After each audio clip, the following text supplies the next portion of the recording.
Since 2017, the Italian Wine Podcast has exploded, recently hitting 6 million listens.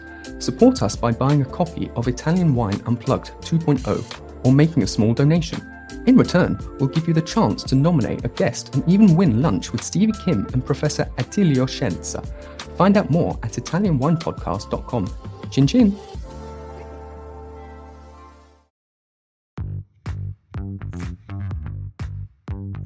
Welcome to this special Italian Wine Podcast broadcast. This episode is a recording off Clubhouse, the popular drop-in audio chat. This Clubhouse session was taken from the Wine Business Club and Italian Wine Club. Listen in as wine lovers and experts alike engage in some great conversation on a range of topics in wine. If you enjoy listening, please consider donating through ItalianWinePodcast.com. Any amount helps cover equipment, production, and publication costs. And remember to subscribe and rate our show wherever you tune in.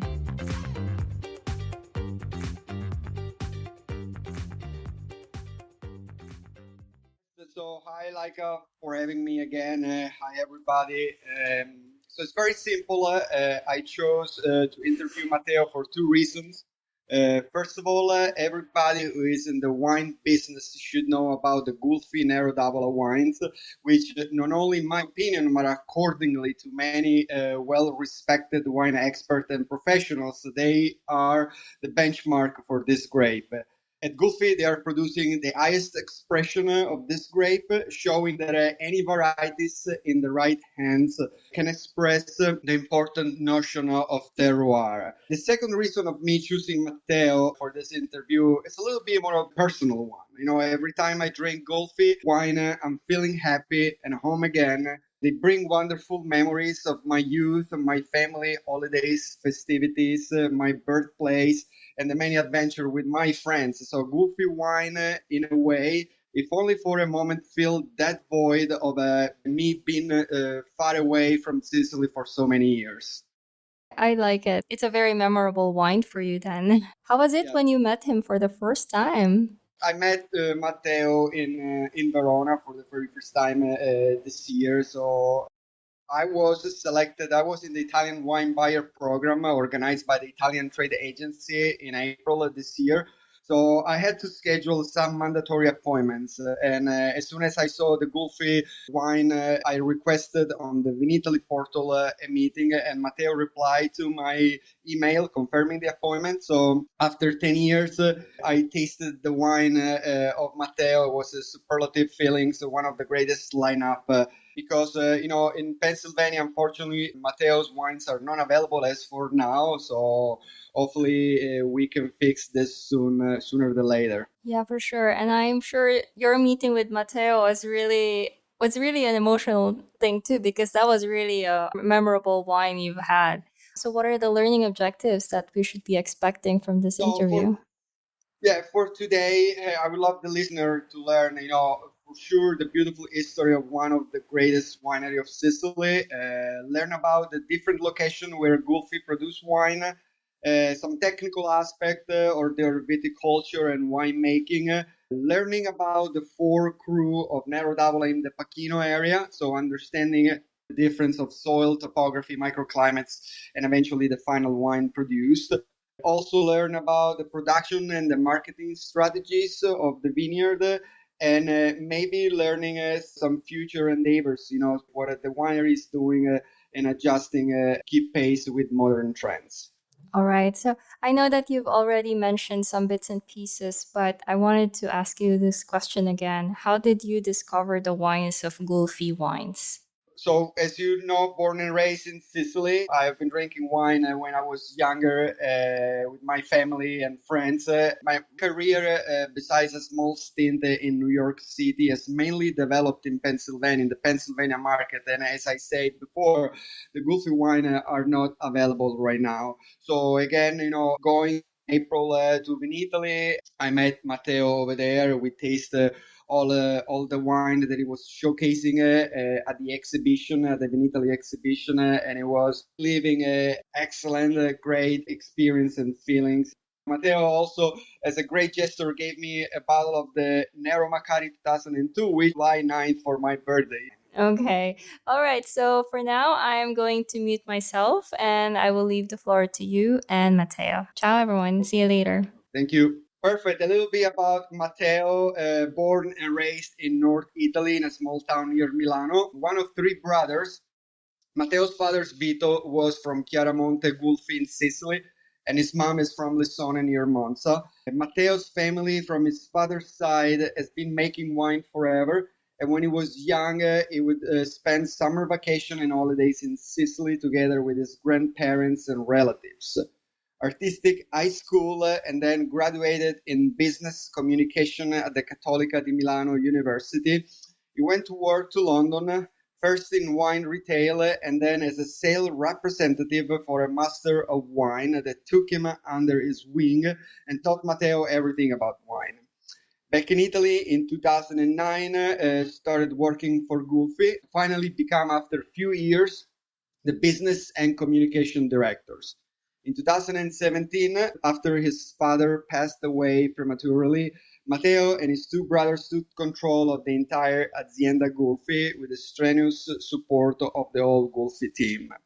Raffaele, the oldest brother, is in charge of the vineyards management, and Matteo is in charge of the commercial, logistic, and marketing portion. Together with Salvo Foti, technical supervisors who has been close to the Catania family since the beginning, they produce excellent wines. And Matteo is passionate of cycling, free diving, mountains, and mushroom picking, but mostly, and those are his word, is passionate of drinking wine and the pursuit for the promotion of Pachino to DOCG. So, but with no further ado, I want to welcome Matteo to this podcast. Ciao Matteo, come stai? How are you? Ciao Angelo, ciao a tutti. I'm very good and very privileged to be here. So thanks. Thanks even to Laika. I don't know if he hear me or he's in the other side of the room. And everything is perfect. Thanks, Angelo. Perfect. So we're gonna start with my questions to you. Okay, so the first question, the Gulfi Manifesto says, siamo terra, sole, tempo, e passione, which is translated to we are land, sun, time, and passion. Every time I read it, I truly believe that this is the most righteous and most accurate statement for viticulture and winemaking. And every time almost gives me some, so I get some goosebumps. Matteo, tell us who came up with this beautiful statement, and please elaborate that with your own words. Take us into the magical land of Sicily. Well, who has made it? We made it. So, as you said, I studied communication, but you can study whatever you want in life. You have to have the feeling. You have to get emotionated. So I delivered myself with my father, of course, and how to translate it with my words. Let me think. Well, it's simple actually. So if you think a wine needs few things, right? A land, a great terroir, the best friend of the grapes, I believe that everybody knows it, it's the sun. But then when you put a wine, it's not for you. Or when you make a wine, it doesn't have to be drunk right now. So the wine goes into the time. You can do something and then drink it after 10 years. Or when you put a wine, it's going to be for the son of the son. So the time. And all this can come real and beautiful and complex in everything we do in life without the passion. So this is for me, it's this kind of manifest. Simple, but really connected with the soul of what we are. So I hope I explain it in a kind of way. Yeah, perfect. Excellent. So my next question, Gulfi Estate was born in Chiaramonte, a small town in the Iblei Mountains in Ragusa province. So Matteo, can you tell us a little bit about the Catania family history, from the beginning to modern times? Maybe highlights the most important steps and dates of this three generation devoted to winemaking. Well, first of all, Angelo, let me say that my family from my father was not born in Chiaramonte, was born in Chiaramonte Gulfi, which is the entire name of the village. So we get the name Gulfi after the village name. It's like to say Margaux and Chateau Margaux. And yes, so the story of the family, it's beautiful. It's a story of people that were looking for something and they had clear ideas. So I try to be short. After the Second World War, my grandfather, Raffaele Catania, brought all the family from Chiaramonte Gulfi. We are in the 53. So he brought all the family after the Second World War in Paris as an immigrant. Because at that time, as many knows, there was no food, everything was difficult, no roads, and no work. So my grandfather was, my family and my grandfather has been in Paris from my father from 5 to 19 years old. So from the beginning of the 50s to the 70s, beginning of the end of 60s, beginning of the 70s. And my grandfather was working day and night. So during the day, he was working as man work on the when you build a house, you put something to make sure the people doesn't fall down. And those one, like in the pictures in New York, when they were building the skyscrapers, and those people were just flying without any kind of sicurezza. Do you understand? Like a security construction, like a ropes and everything else, like to make sure that the people were safe, right? Yes. When you build up a house and you have to work on the house, you work on a high level from the road. And I don't know what to say in English. Anyway, so he was doing this job, like I was saying in the picture of New York, when they were seeing these guys with the legs in nothing. It was really dangerous, but was really well paid. And during the night, he was working for building the Metropolitan of Paris. And all the money were going back to Chiaramonte Gulfi for buy more lands around the native house. And my father did all the school in Paris. So I was speaking two languages, English and the Sicilian. Then my grandfather went back to Sicily and my father stopped in the north. When my grandfather, that he was doing wine, but he was a farmer 360 degrees. So he was doing wine, of course, but even tomatoes, onions, everything. And when he died in 95, then my father didn't know what to do. Of course, he loved the wine, he loved his native place, but he was in the north at that time. Suddenly, he had an image, and this image was trying to make the best wines possible ever from our native area, so the southeast corner of Sicily. And he met Salvo Foti. Salvo Foti is, first of all, is a great man about the knowledge of the ancient viticulture in Sicily. And with Salvo Foti, my dad had the vision. Salvo Foti had the culture of the ancient and the way to look into the terroirs where we were. And in that time was born in Gulfi in the modern times, the times that you drank at Vinitaly, Angelo. Perfect, excellent. Everybody knows the Salvo Fort, on the Etna scenario, but I guess his knowledge and expertise goes all over Sicily. Thanks to Salvo and thanks to you. So perfect. So moving along on the next question, the Gulfi wines have the same label for each and every one of the wine you produce. Matteo, can you tell us a little bit about the Greek legend behind this label, and tell us the special unique affection for it?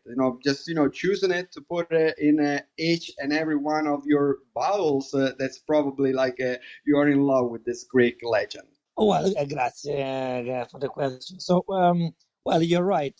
Almost all the labels, I say almost because then I'll tell you, they're all the same in terms of layout.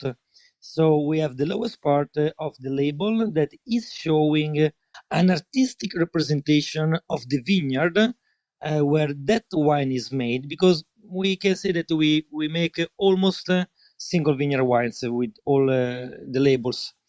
And then the highest part you see in this logo, this image, that is the representation, a real one, of a mosaic.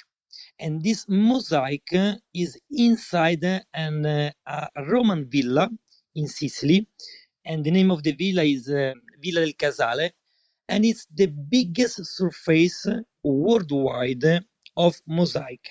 So among these thousands of mosaics that you can find and see, I don't know if you've ever been there, you find this image, and it is representing the mythological story of Eros and Psyche. I don't know how to say it in English.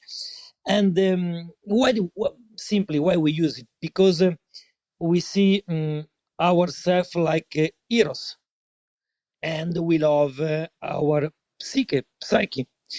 And from this love was born a pure pleasure, the Gulfi wines. So that's the reason that we put this image. Sicily, it's a kind of un bacino, it's un contenitore of cultures. So everybody conquered Sicily, almost everybody, and everybody left something.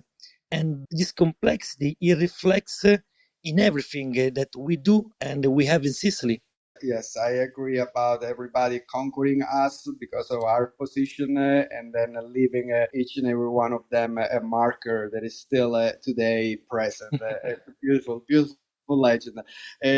Perfect. So, three estates situated in three key areas of Sicily. So, you have land in Vittoria, Pachino, and Mount Etna. So, basically, Matteo, you own land in the best possible sites for Sicilian viticulture. Can you tell us about these three properties and the outstanding wine you produce in each of them?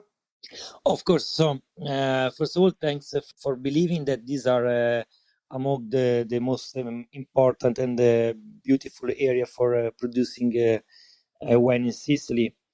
Well, I wish to have three estates, but I have only one estate, and it's enough at the moment. But we have vineyards in three different locations. So the winery is in Chiaramonte Gulfi, where the family was born. And in Pachino, we have the vineyards of the Cruz. And on Etna, we have a vineyard where we make an Etna Rosso and an extraterrestre. How do you say extraterrestre in English? An extraterrestrial. Okay. Yeah, like an alien or something. An alien. We have an alien. So this alien is a Pinot Noir. And this alien, being an alien and not connected with our land, he has a different label. So I linked with the previous question for seeing that all the wines have the same label, apart this wine, this Pinot Noir, and is made on Etna along the Etna Rosso. So three different wine region, three different altitudes. We can say that the Etna vineyard is more or less between 750, 820, 840 meters above the sea level. And we have a volcanic soil, completely volcanic. So it's black powder. If I speak too much, stop me, Angelo. On Chiaramonte Gulfi, we are around 450 meters above the sea level, and here the soil is hugely different.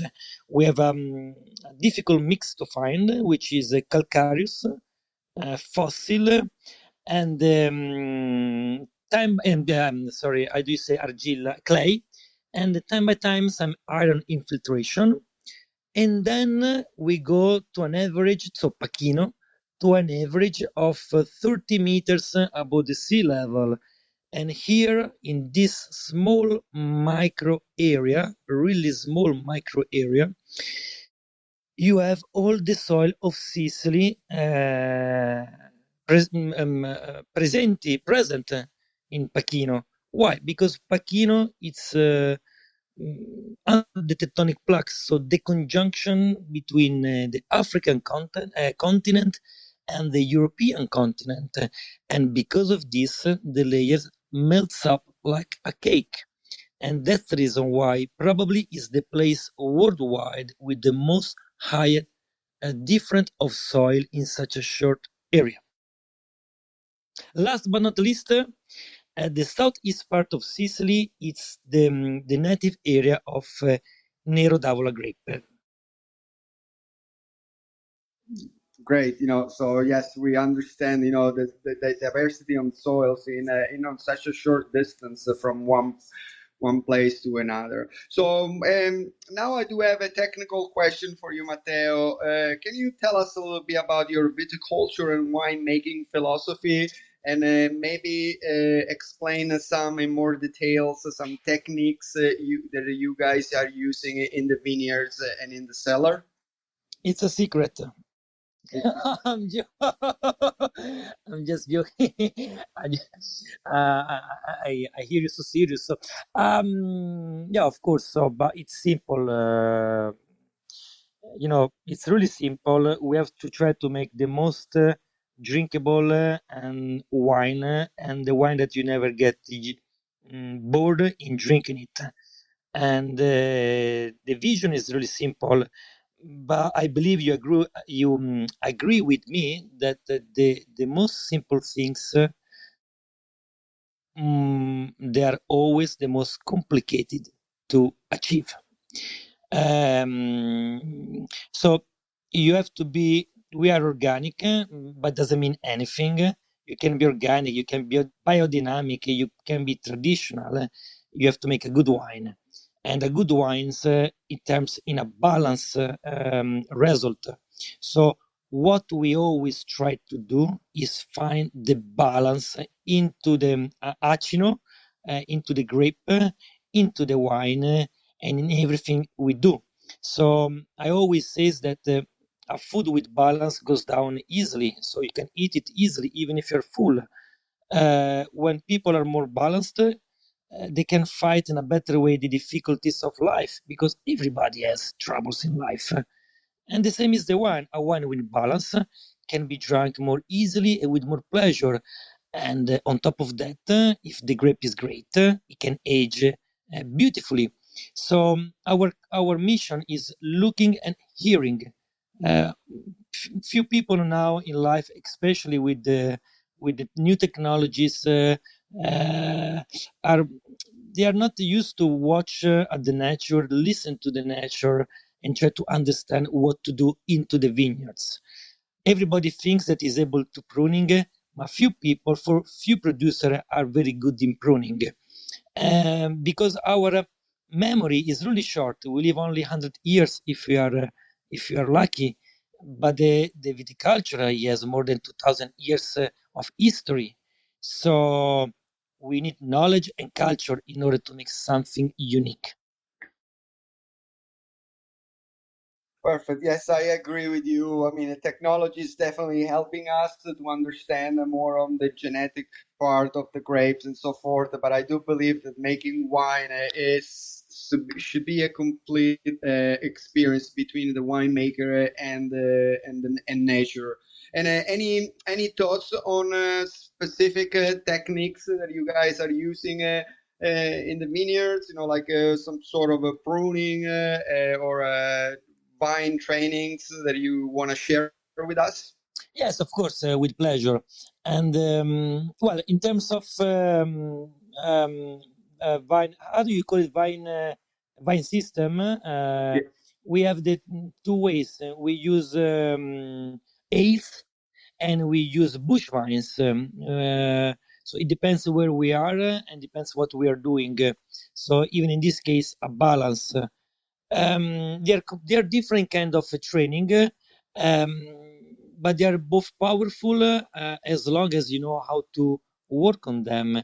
For example, I can tell you technically that we don't have a single system. So we have ales, but we don't have.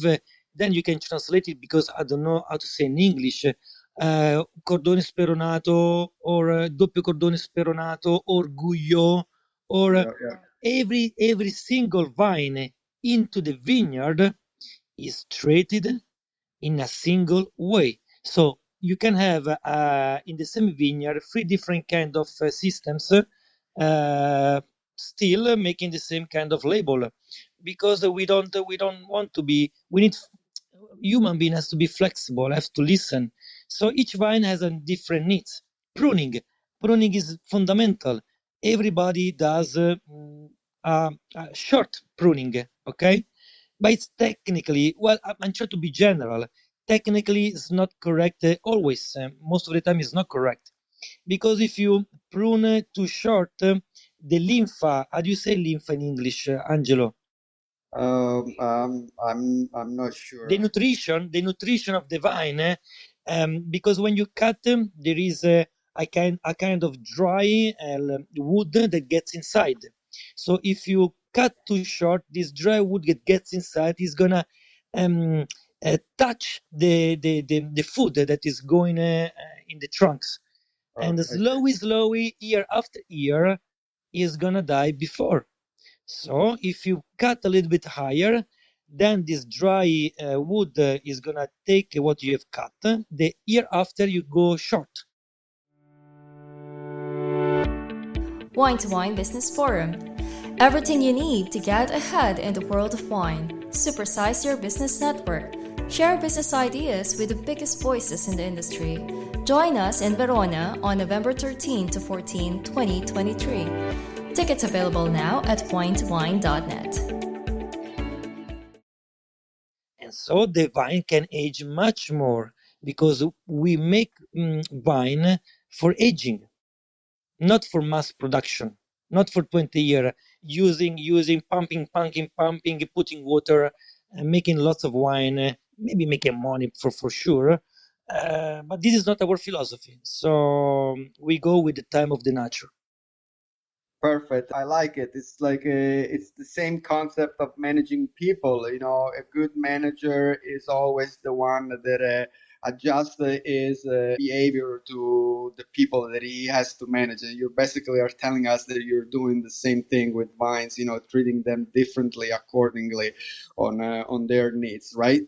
Yes, I'm gonna use it. This kind of example, I like it. Like with the people. Yes, everybody needs a different kind of way. This is the reason why now in schools they're trying to think about, probably not to make everything the same for all the alumni, for all the guys that goes to school, but try to understand each single guy, because we are so complex and so different and so pure, and we need to be preserved. Yeah. And now so I have a follow-up question, kind of, to try to understand that you guys doing the same thing in the cellar during the fermentation process at this point, treating each plot and each, wine grapes differently? Well, in kind of fermentation, yes. Of course, we are in the harvest right now, but of course, each grape has a different needs. That's normal, no? So a kind of maturation. But when it comes in terms of fermentation, on the kind of vinification, it might change. If it's gonna be a cru, or if it's gonna be an inox stain stale vat wine, that's for sure. But more or less, the way we work is the same. For example, the vat where we do the vinification, we made it with the inox ones, and to let you understand, the high is the same of the la larghezza. How do you say of The height and the wind are the same. Are the same. Why? Because if you think about the skin of the grapes, if it's taller and short, you have a big cap. Okay, in order to move it, you have to stress the wine much more with pumps or with a racket or whatever you want. If the cap is much thinner, you can do something softly. So we believe that even in this way, we have to be gentle with the wine. That's very interesting. Yeah, thanks for sharing this with us, Matteo. So, and moving to my next question. So when I say Gulfi, I mean Nero d'Avola, right?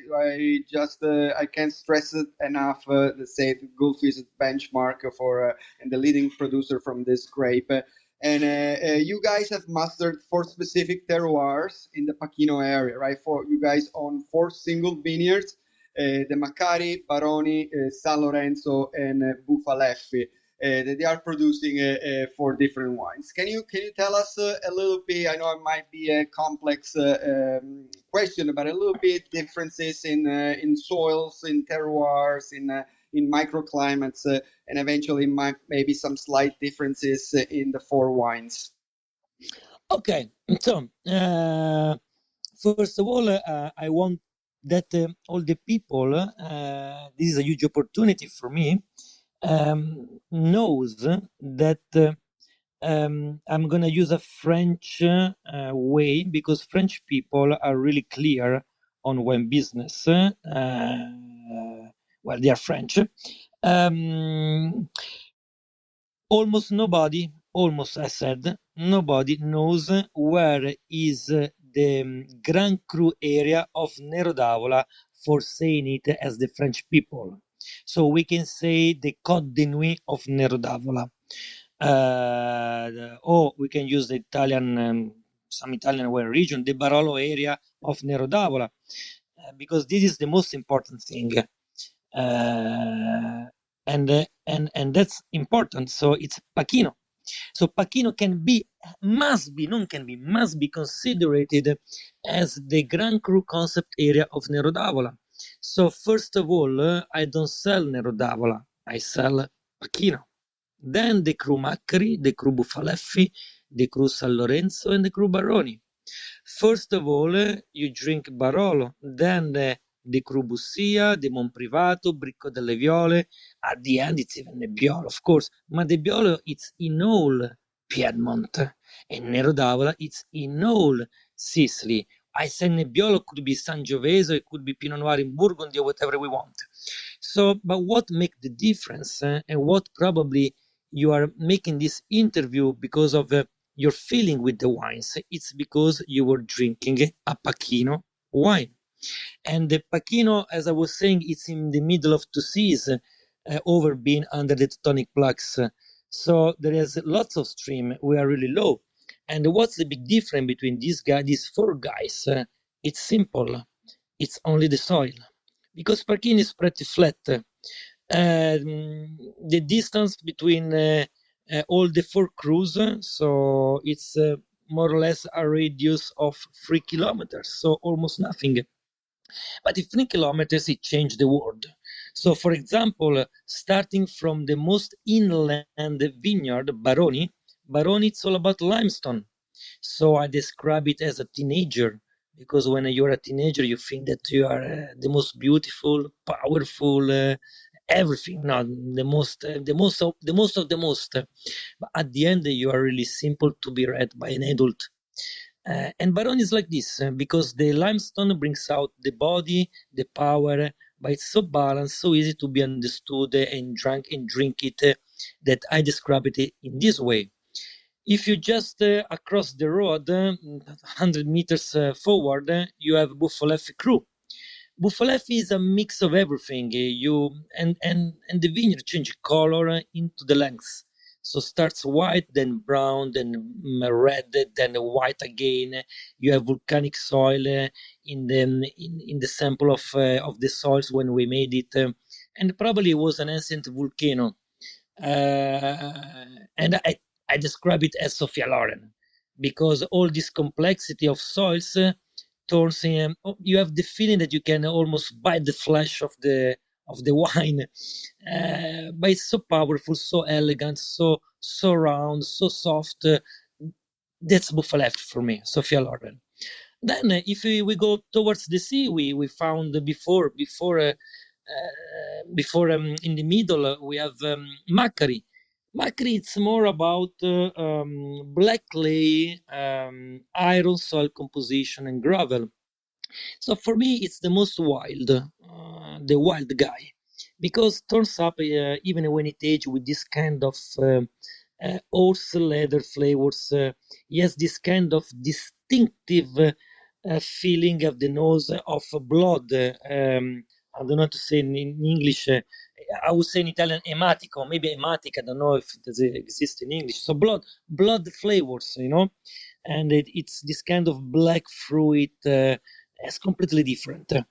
And then just next to the sea, less than 700 meters by the sea, on a sandy and red Mediterranean soil composition, we have San Lorenzo, still completely different. We can say that San Lorenzo, for me, is exactly the opposite of Bufaleffi. If Bufaleffi is Sophia Loren, San Lorenzo is a British English gentleman. So it's always well dressed, but not everybody can understand his humor and his way of speaking. It's so complex, so elegant, so aristocratic. I would say aristocratic, with this kind of seaweed flavor, this saltiness. Yes, I would describe it in this way, Angelo. This cruise. Okay, great, perfect. I guess the only way to know and eventually buy all four wines and drink it next to each other and put your words inside the bottle and taste the wine and enjoy it. Perfect.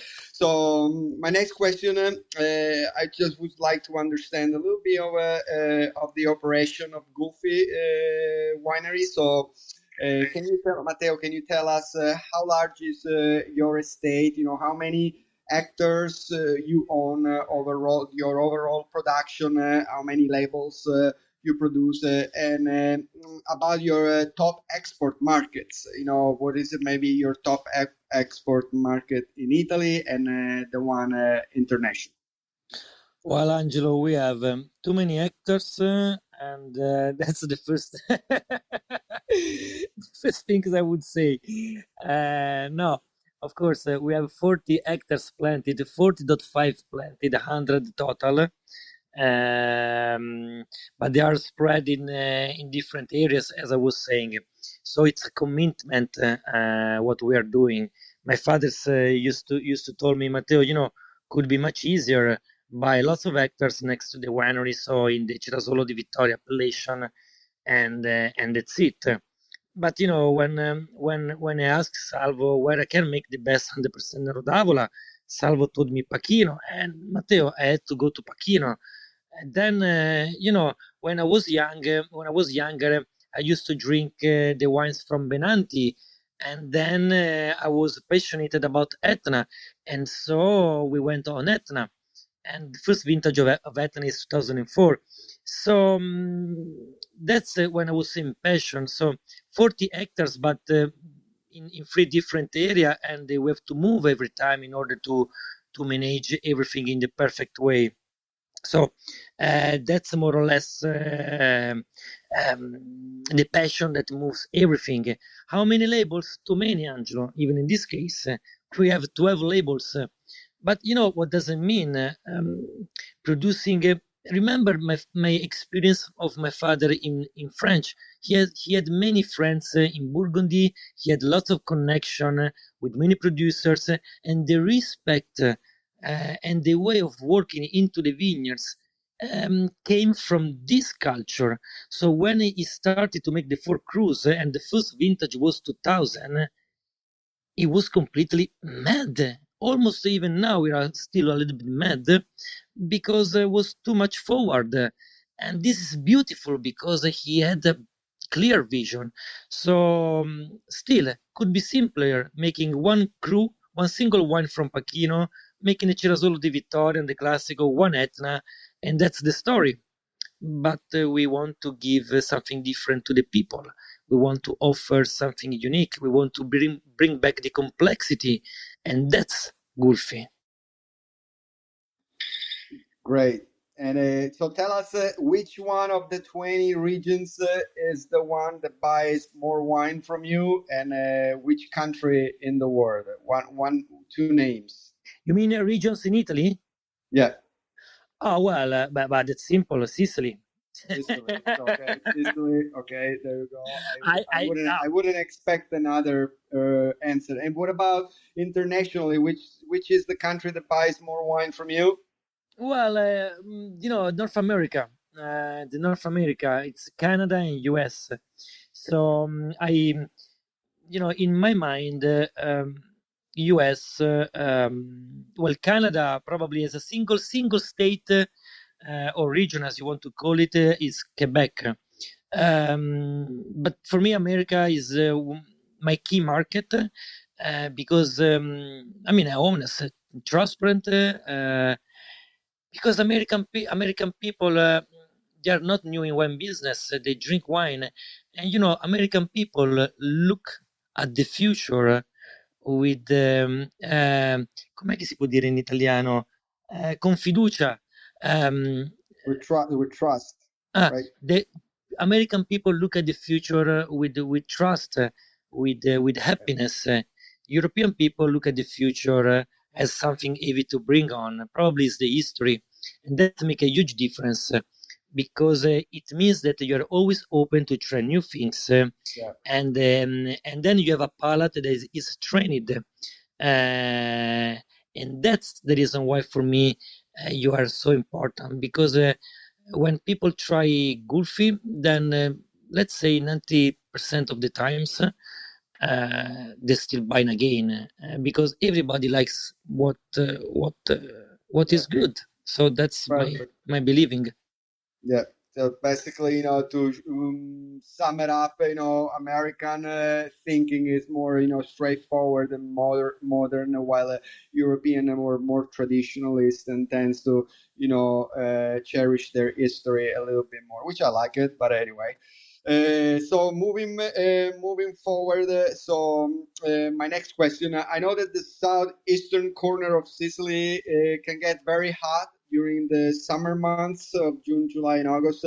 So we have the Scirocco wind that can be a factor, and also the rainfall that is scarce. So, Matteo, can you give us more precise picture of the climatic condition in your area, in Victoria, Noto, and Pachino, and maybe if you guys are adopting any specific countermeasures to make sure that the grapes are preserved and they reach a perfect balance between acids and sugars?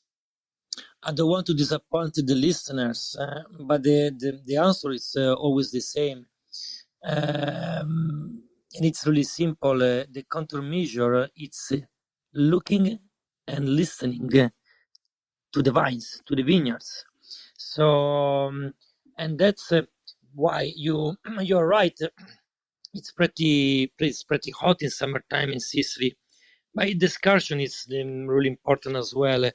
Even if Angelo, caspita, in the last 3 years is getting more challenging than before because the weather is changing and maybe what you taught for 100 years, not me, but maybe my grandfather, then my father, and now us, it's not the same as before. Things can change really repentinely. So for example, in 2001 we had a huge drought. It was a drought year. So and we had 3 waves of hot wind, phone. We call it phone that dry the grapes. So fortunately, then the 5-6 of September, we had something like 125 millimeters of water, and then the climate stabilized. Was a perfectly mild climate, and we had a beautiful, perfect maturation. So 2001 beautifully, but we lost 30%. And at the beginning, if the rain didn't come, we could make uva passa so you are always there looking at for example, in 2022 we have the African leaf hopper, and that didn't let ripe the 20% of the grapes, We never had it, so it was coming from Africa. And this is new for us. Like, for example, this year. So we had lots of rain between May and June. So we had 270 millimeters of water, and was not expected in this kind of months because it's not the normal time for raining. And so many producer, we were pretty happy because we listened and we look at the vineyards, had huge problems with, I think it's downy mildew. So it's challenging, but the normal temperatures were giving us water in winter time, and then you have June, July, August, no water. So this could be you have September, October, November, which is might. And for example, we do the pruning in January and February because are the most coldest months in our area. So Nero d'Avola is the most planted grape of Sicily, so it's grown all over with many good terroirs, but also less suitable sites where high bulk production has affected a little bit of the quality. So, in you as a front runner for the Nero d'Avola and the Pacchino, as you mentioned that you just say that you're selling Pacchino wines. So what is the strategy? What is your approach? What do we have to do to bring those people that are still skeptical about this variety around and make them understand that this is a really good grape producing great wines? So I try to be short because we don't have lots of time. So I want to say something. Well, selling an area, not a grape. So on the labels of Gulfi, you don't have still Pacchino. And you have, for example, Nero Macari with the J, Nero, or Nero San Lore. So this is because the winery is not in the province of the vineyards. So from 2020, we're going to have Pacchino on the label. And that is going to be the first things. So you're going to drink a Pacchino wine, and then you're going to find not Nero Macari, but Contrada Macari, Contrada Buffaleffi, Contrada San Lorenzo, and Contrada Baroni. So first of all, in the label has to be clear. Even if people buy Gulfi because it's Gulfi, but we have to reach many people. And if people will drink Gulfi and Pacchino wines, and we're going to have success, people will follow us.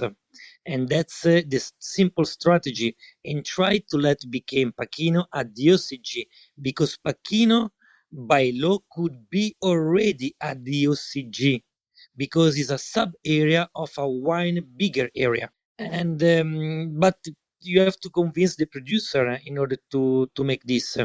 And the only way is with the success of someone else. Look at Sassicaia. They make a wine from nothing. Not from nothing, from not one area. So now it's one of the most important wine area in Italy, Bulgari. So we have to believe in the future. We have to be always happy and follow our passion, and that's could be probably the best strategy. And of course, this kind of interview, try to be present in the market.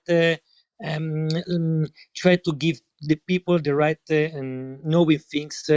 It's really important because with this they have some information to work with. Yes, yes, I agree with you. Hopefully this interview will expand the reach of Nero d'Avola and the Pacchino all over the world, and it will be coming soon a DOCG, a second DOCG for Sicily. And lastly, are you working on new projects such starting with new grapes, or maybe discovering purchasing more land somewhere else in maybe the Marsala region? What do you think? I think that we should do things step by step. Let's achieve the first mission.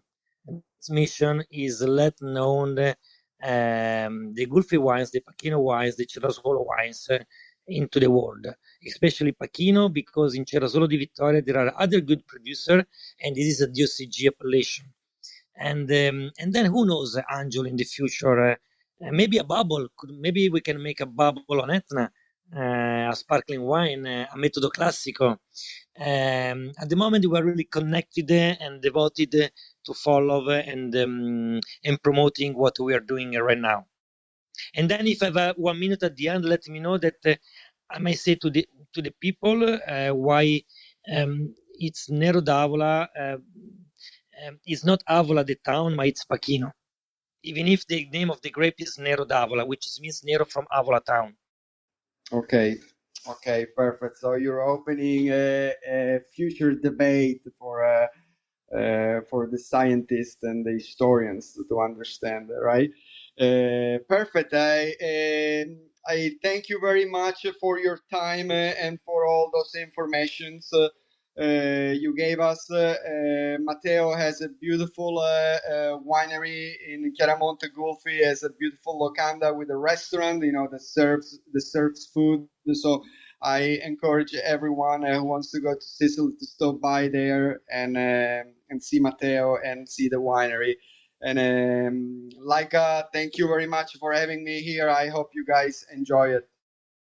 That was great. Thank you so much for a wonderful interview. Actually, there was one from the audience. I think the person left already, but the person's asking, what is the vineyard name and could you drop a link? So I shared the website, and then so it's gulfi.it, and there's also an English version. And it was really nice. Actually, I was looking through the website while you guys are discussing. Now I'm like, oh, okay, this is the Pachino wine. That's amazing.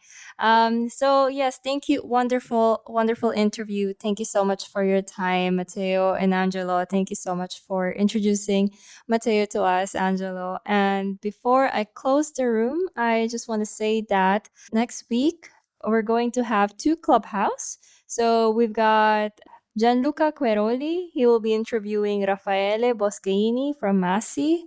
And then also that's going to be on Tuesday. And on Thursday, it's Cynthia Chaplin. She'll be interviewing Antonella Cantarutti. And both days are going to be at 5:30 p.m.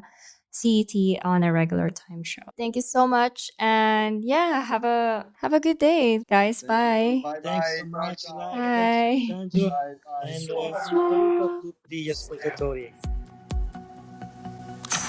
Listen to the Italian Wine Podcast wherever you get your podcasts. We're on SoundCloud, Apple Podcasts, Spotify, Himalaya FM, and more. Don't forget to subscribe and rate the show. If you enjoy listening, please consider donating through ItalianWinePodcast.com. Any amount helps cover equipment, production, and publication costs. Until next time, cin cin.